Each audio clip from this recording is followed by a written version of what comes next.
Hi everyone, welcome, and this will be my review of WWE Money in the Bank 2011. Um, I have recently had the opportunity to watch this show, having previously heard about the results for one and the quality for another. Um, was not unfortunately able to order it live, but have since been able to check it out. So wanted to get my thoughts on that because I have watched it. The CM Punk angle has sufficiently captured my interest, and I have watched the pay-per-view. I have watched the last two episodes of Raw. So at least for the time being, WWE, congratulations, you've got me watching at least one of your television programs again, whenever I can. Probably not any further, um, but certainly interested. Um, so let's break down, take a few minutes to break down Money in the Bank. Great show.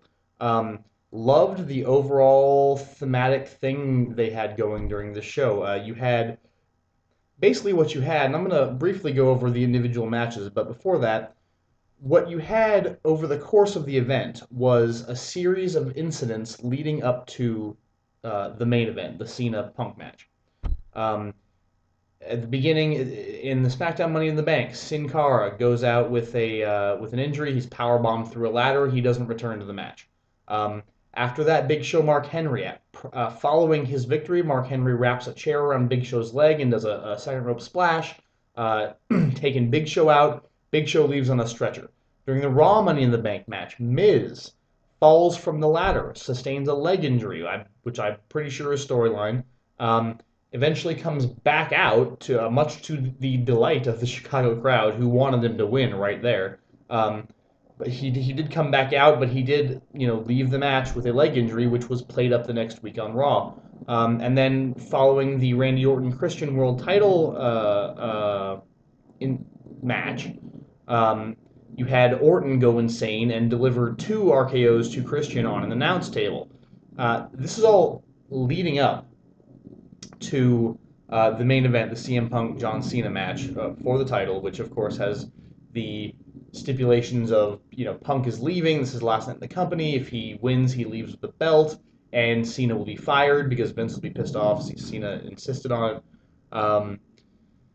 And then so it's that whole thing, and what you get throughout the event, not only with the injuries, but with the booking, what you get is this overall sense of fear, of danger, of unpredictability, unorthodoxy, and the feeling that things are not the same. This show is different.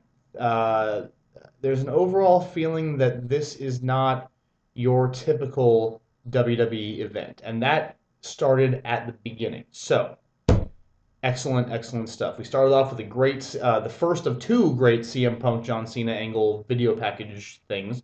The fact that we got to is just, icing on the cake for me. I love those things. Anyway, um, started off with that. Went into SmackDown Money in the Bank, which was phenomenal. Loved seeing these guys again that I hadn't seen in a while. Cody Rhodes is amazing. I think he should be higher up the card. He's really great. I love his gimmick right now. Cody Rhodes, Daniel Bryan, the Slater and Gabriel, Sin Cara, Sheamus and Barrett. I'm kind of meh on, but that's fine. And then Kane, of course, is always fun. Great spots. Gabriel's 450, the Doomsday Device spot. Crowd starts chanting LOD. The Chicago crowd was amazing throughout the night, as they always are, because it's Chicago and we are awesome. So, best city in the world for everything, up to and including professional wrestling. So, that having been said, uh, great spots. Everybody got some cool aerial stuff in, and the match was eventually won in dramatic fashion by Daniel Bryan of all people, who really wasn't. Not many people were talking about the possibility of Bryan winning this match. I think most of the talk was Sheamus or Barrett or Rhodes, but not much on Bryan, and the crowd loved him winning. And I love it. Apparently, he announced on SmackDown subsequently that he's going to challenge for the title at Mania 28, which is sure, why not? I'll go for it.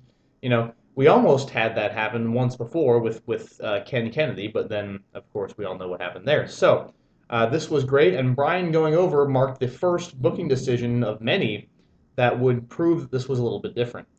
We had the Divas match next, Kelly versus so and so Bella. Didn't care, wasn't long, wasn't good. Moving on. Um,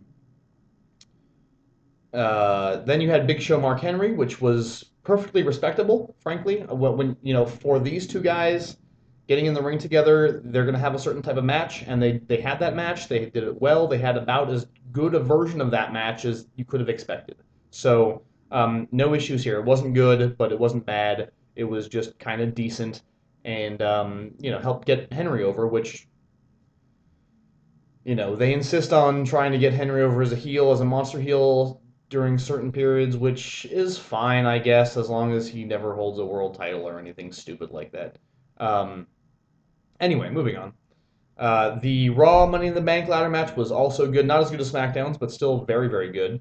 Evan Bourne had a really cool shooting star spot, and um, lots of fun stuff with Kingston and Swagger and everybody involved. Really, did a pretty damn good job. Including guys that I don't usually really dig, like the Miz, for example. Miz did a fine job in this match. He was totally decent, and when he came back out after the leg injury, the crowd popped for him big time. It was pretty cool. And I'm glad that as much as I don't really enjoy Miz and I don't think he should be world champion, I'm glad that he's getting some respect because he has greatly improved, and I think he should be recognized for that. My only problem with him is that he's not is that what he represents is the kind of anti-wrestling direction in which the company has seemed to be moving of late. So that's kind of my issue with Miz, but he was fine. And Mysterio, Rey Mysterio has had the same gimmick for the past decade, the same character. Nothing has changed at all, ever. He's boring. I don't want to watch him anymore. And, so there's that for him. That'll come up again later when we're talking about Raw. Um, but he was okay. Del Rio did the mask removal thing to win the which always freaks out Ray, understandably I guess. But to win the match. So Del Rio won the Money in the Bank, which is fine. I guess he's now won Money in the Bank and Royal Rumble in the same year, so that's pretty impressive. And hopefully they'll actually give him. Every time it seems like they're going to give Del Rio a push, they seem to get cold feet about it. So we'll see what happens this time around. SmackDown main event: Orton and Christian for the title. Brilliant match, absolutely great. I really enjoyed this. Um, the whole storyline with Orton losing the belt if he gets DQ'd and trying to control his anger and Christian trying to provoke him and using his backhanded kind of legal. I haven't been watching the storylines. I picked up most of what I could from the video packages, but it was really good stuff. And the finish, I, I will often get on companies and booking decisions for these dusty finishes and no contests, um, especially when they happen over and over again. Something like this is when it's done right, and this is the right time to do a finish like this in the feud, and they did it really well with, because Christian is playing the kind of cheating, backstabbing heel who can't really beat Orton cleanly, but finds other ways to beat him, and uh, getting him so angry. Randy Orton, face or heel, cannot move too far away from the psychopathic Viper persona.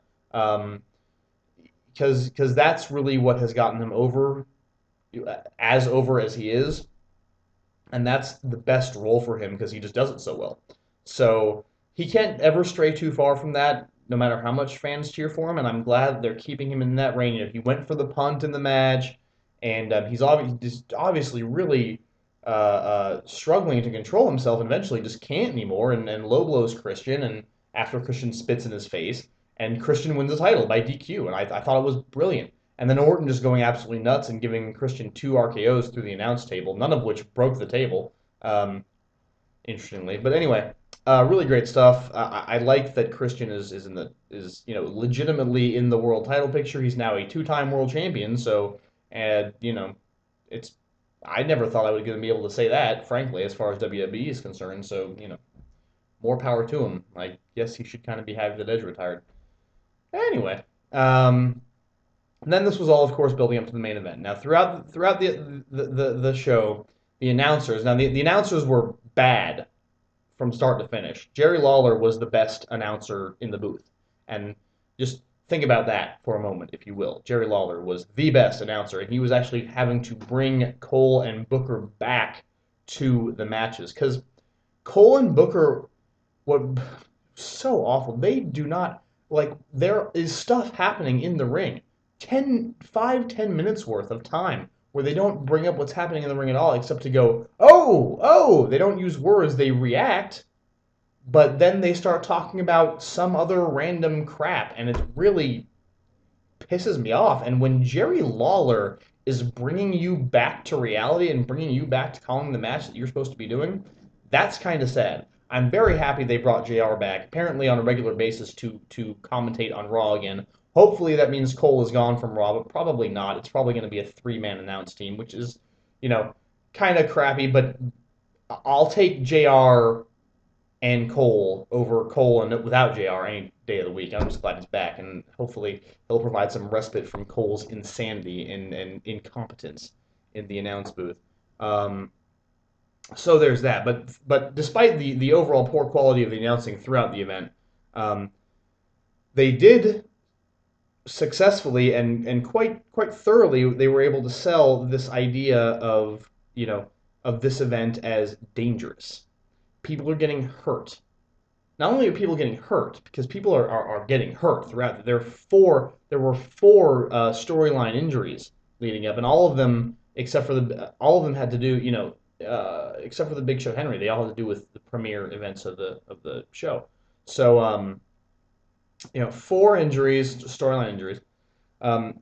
Really setting up, we got this kind of dark tone throughout, this sort of entropic feeling throughout the event, like things are breaking down. And the booking decisions, Brian goes over in Money in the Bank. Then you got Mark Henry going over the Big Show. Mark Henry, the evil heel Mark Henry, and then you've got Del Rio, another kind of not so much mainstream guy going over in Raw, Money in the Bank. And then Christian beats Orton for the title by DQ, but he still beat him. He's the champion. So, feeling of things not being right, feeling of things not being the same, things being different, all leading up to the main event, which of course we all knew Cena was going to win the championship because it only makes sense. And even if he didn't win the championship, even if Punk got the victory over Cena, which was never going to happen, but even if he did, then the Money in the Bank winner, in this case Del Rio as it turned out, was going to come down, win the title. Cena doesn't get fired because of course he's not going to get fired. Who's dumb enough to believe that's actually going to happen? Punk gets to leave. WWE title stays with WWE, and everything's peachy. And of course, had they actually done that, it would have pretty much killed the whole angle and proven us all right as far as where this all was going and how much we should be looking forward to it.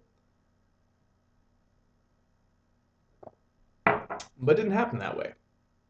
Punk came out to superhero-like applause. I mean, he was, you thought the man was running for president.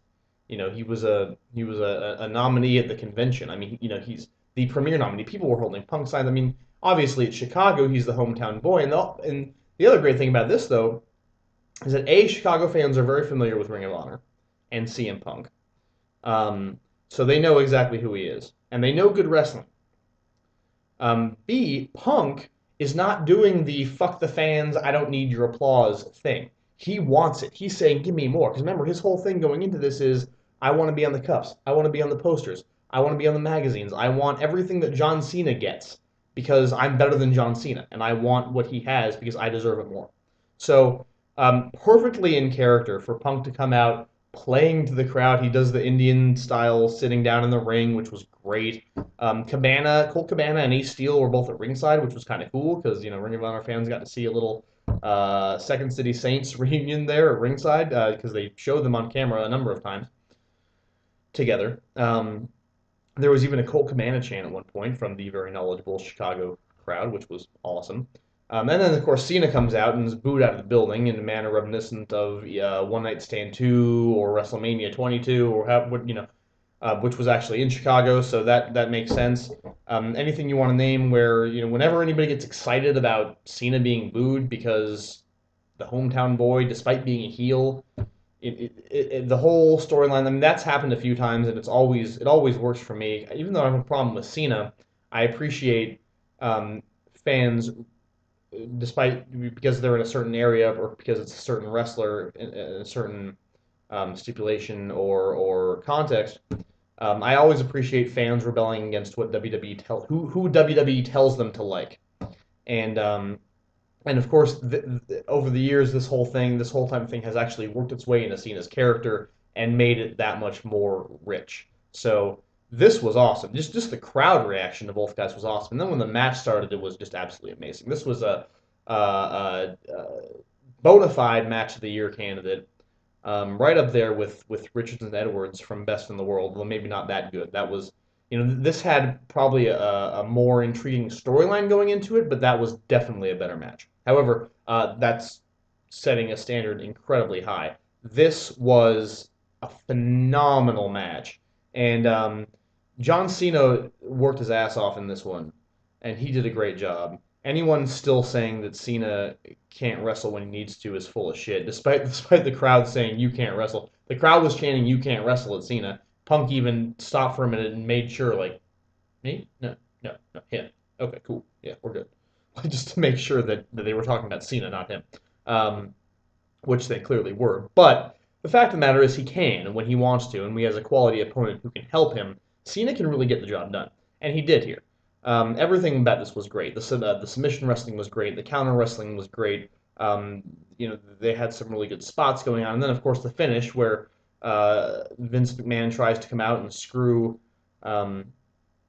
The announcers were engaging in a little bit of revisionist history with this because they pushed the fact that Vince will do anything to keep the belt in the company. Remember Montreal when Bret Hart was going to take the title to WCW and Vince screwed him to keep the belt from the company? Not really why that happened, but whatever. Go with it. It's fine. Vince and Laurinaitis comes out to screw. You can tell Laurinaitis used to be a wrestler because when he comes to talk to the timekeeper, Cena nails him and he sells it really well. And then Cena tells Vince it's not going to go down that way. We're not doing the screw job. He gets back in the ring. Punk hits the GTS. 1, 2, 3. Chicago explodes. And it was pretty amazing. And then Vince, and Punk is playing this up like, hey, I got your belt. Ha, ha, I did it. Like just being a dick. CM Punk is so great. I can't even begin. He's done everything well, and if this little thing hasn't shown WWE what they actually have, then there's no hope for them. Vince calls Del Rio down to cash in his Money in the Bank. Del Rio comes down, Punk kicks him in the head, knocks him out, and leaves. Blows Vince a kiss, walks out with the title. Brilliant. And who saw it coming? I mean, I know I didn't. I saw the possibility, which is one of the reasons I was interested in this whole thing, but I didn't think for a minute they'd actually do it. Because it just made too much sense for them not to. And who would have expected that they would actually put Punk over in that big of a way over Super Cena, I didn't see it coming. And it shocked me and thrilled me that it actually did. And watching it was just absolutely amazing. And the show in Vince's expression and the announce team talking about, the reactions to Punk's victory, everything about this show worked for me. I mean, if you can look past the Divas match, which is not hard because it was very forgettable, if you can look past the crappy announcing, then this was one of the best WWE pay-per-views I have seen in years. Even when I was watching regularly, I can't remember This was better than probably better than the last few WrestleManias. Definitely better than the last WrestleMania, and probably better than 26. Even though 26 is hard to judge objectively for me since I was actually there. But um, whatever, it was a great show. And then so then you have and then you're left with where do we go from here? There was no way in hell I wasn't watching Raw the night after Money in the Bank, and I did. And I had a feeling Punk wasn't going to be there. He had said he was going to a Cubs game. He shouldn't have been there. It was the right move not to have him there because you want to sell the fact that he's left the company. Um, I had a bit of an issue with the Vince making the championship tournament. Just because, throughout the Money in the Bank, the announcers and everything was kind of playing up this feeling like, what will happen if Punk wins? It will be chaos. It'll be pandemonium. We're screwed. What do we do? You know? And then after it actually happened, they kind of when Vince came out the next night and said, "We're not mentioning that man's name again. You'll never see him again. We're having a new tournament, new title, new champion. That's it. We're done."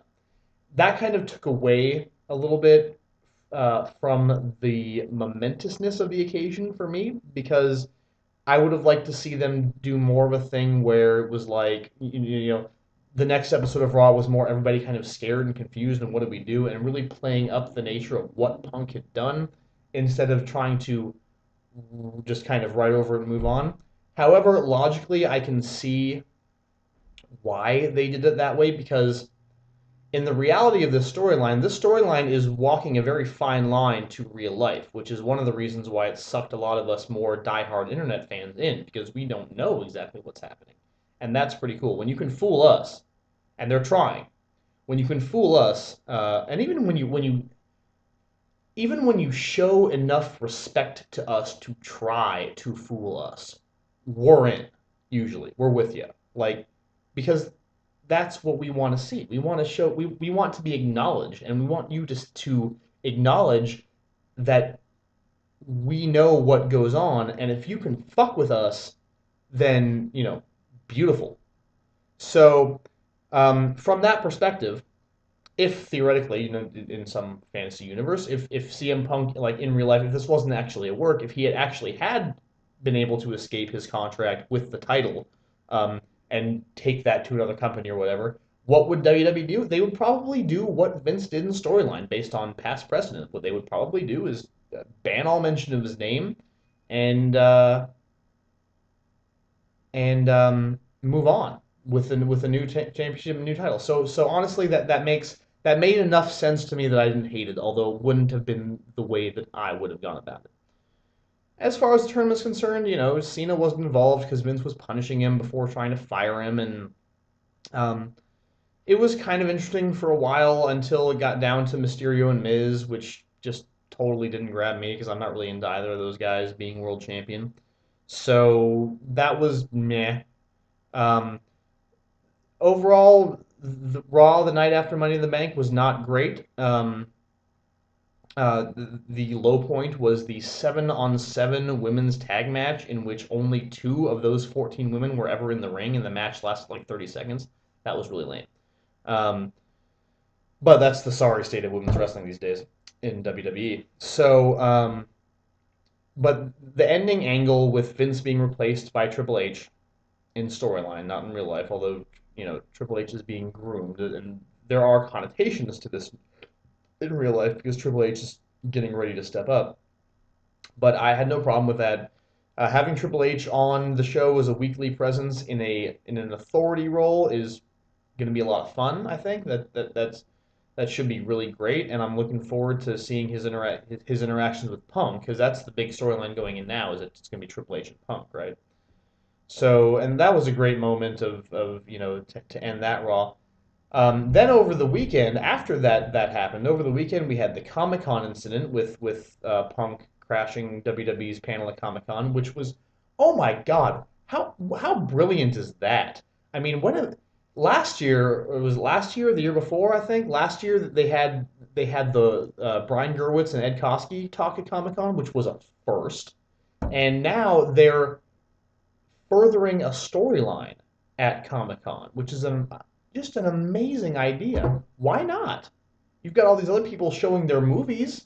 and showing their clips and showing their comic books, why not take the opportunity at this huge annual event to further your storyline? I think it's an absolutely brilliant idea and one that demonstrates, yet again, some increased intelligence and increased savvy on the part of WWE. So then the next week, Raw comes around. Everybody's talking about all this Punk. Punk's been on Jimmy Kimmel lately. All this stuff. He's all over the place. He's tweeting. He's doing all this thing. Um, and then the next Raw was also, in my opinion, pretty mediocre.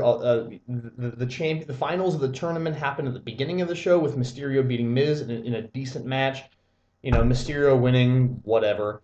Then you had Triple H teasing. He said, I've been hearing this one guy's name over and over again over the past week, and I've talked to him and re-signed him. And of course, it was Jim Ross, not CM Punk, which I had a feeling it wasn't going to be Punk because that would have been too easy. And he also brought back John Morrison, which should help a little bit with some of the roster depth issues on Raw, which I've really stood out to me watching the television programs because you had Kingston and Del Rio twice in a row, and it doesn't seem like a deep roster at all, and I'm not sure what they can do to change that right now.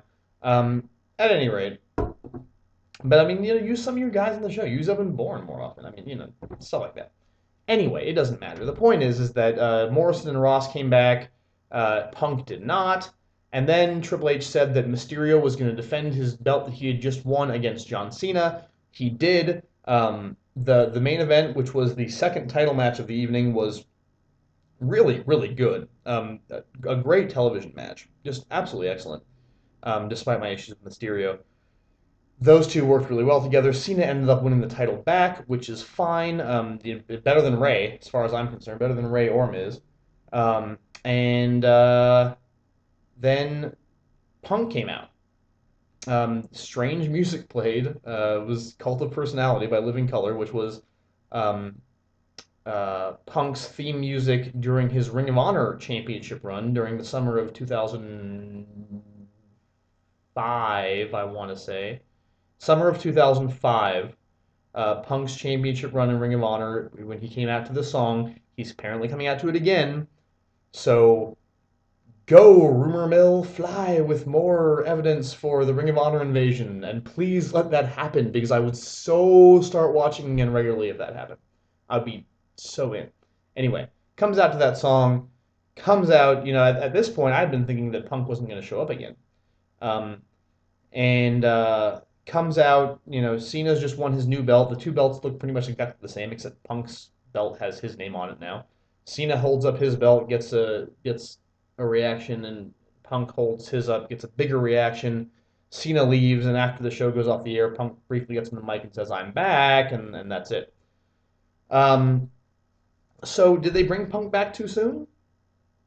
A lot of people are saying so. A lot of people said that they were pissed off that he wasn't on the show right after Raw, but I understood that. And I didn't think he was going to be on the second one either. But I had mixed feelings about that. I wasn't sure. I'm not sure if they brought him back too soon or not, because on the one hand, it would have been nice to see a long, drawn-out storyline which culminates with Punk coming back.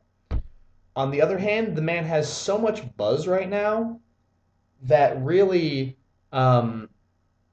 it's hard to imagine them leaving him off television for any length of time. When the fans are chanting CM Punk, chanting this guy's name who's not there at all, like on the night after Money in the Bank, he was getting so many chants.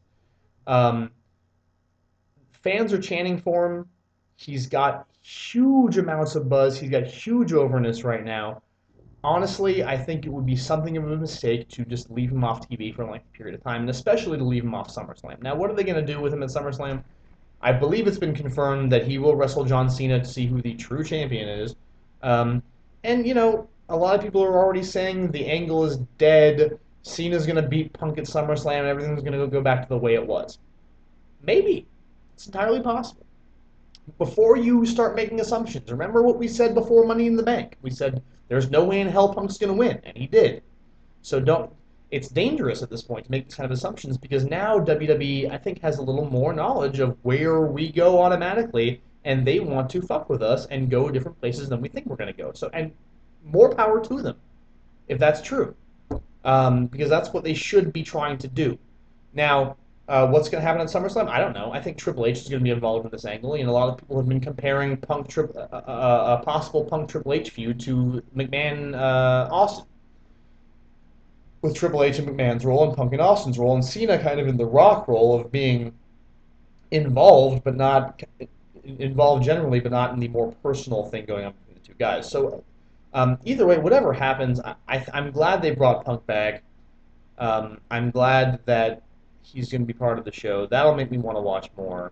That'll make a lot of people want to watch more, and it'll really help his career even more. I think that this is going to be, a jumping off point to superstardom for him. I think this series, if they do this right, and so far they haven't fucked it up. So far they've done a fine job. It hasn't been exactly what I would have done, but they haven't fucked it up yet. And if they continue to not fuck it up, and if they don't make a mess out of it, then Punk will be the biggest wrestling superstar probably since Austin, um, in my opinion. So, which is great because frankly, I'm ready to declare this now that Edge is retired. Has always been my favorite wrestler because he was my first favorite wrestler, and I am loyal to the people that I stick with as far as sports and wrestling goes. Edge is retired, so frankly, I am throwing my bandwagon firmly behind CM Punk as a Chicago boy, as probably the best wrestler in the world today. I would argue that point. Um, Punk has all my support, and I the potential for how his career could uh, rocket through the glass ceiling because of this whole thing is too much to be ignored. I'm not ignoring it. I'm in WWE. Show me where we're going with this, and do not fuck it up. I swear to God, because you have such an opportunity here, and if you mess this up, you will shoot yourself and this industry in the foot so hard you won't even know that you're bleeding to death until you're being taken to the fucking emergency room. And good God, this metaphor is going on too long. Anyway, you know what I'm talking about. This is huge, and you need to take advantage of this, WWE. I hope you do. As far as fans go, I'm going to say what we said before. Show people that you like where this is going, and hopefully the build up to SummerSlam will be really good, and show people you like it by buying SummerSlam. I'm not sure if I'm going to be able to just simply financially, but if you can, do, and you know, don't shit on this yet, okay? Because it's still going really strong. Don't shit on it until they make a really big mistake, like having Cena beat Punk at SummerSlam, having that be the end of the feud, no other stipulations added, no other wrestlers or personalities involved, and everything just goes back to status quo. That would be the mistake, which I would say would kill everything. But they're not going to do that. I really don't think they are, because they know that that's a mistake. I think. What we're witnessing is the evolution. I hope what we're witnessing is the evolution of WWE from a business perspective of recognizing what fans want and recognizing what fans think, what internet fans think, and turning it on them. So I hope that that's what's happening. I hope they continue to surprise us, and as long as they continue to surprise us, and as long as they continue demonstrating and CM Punk's brilliance and giving Punk the chance to be the star that he can be, then I will forgive them for WrestleMania 27. So that's that. Hope you enjoyed this lengthy chat about recent occurrences in World Wrestling Entertainment. I'm sure we'll be back to talking about Ring of Honor and Shimmer and Evolve and whatever else we talk about soon. But for now, it's all about WWE right now, guys. And um, Destination X, you say? No, I can't. Don't really recall that. Was that some pay per view recently by TNA or whatever that company is called now? I don't know. Supposedly it was kind of cool, but who cares? Because now all this shit's going on. So yeah, peace out, people, and we'll see you next time.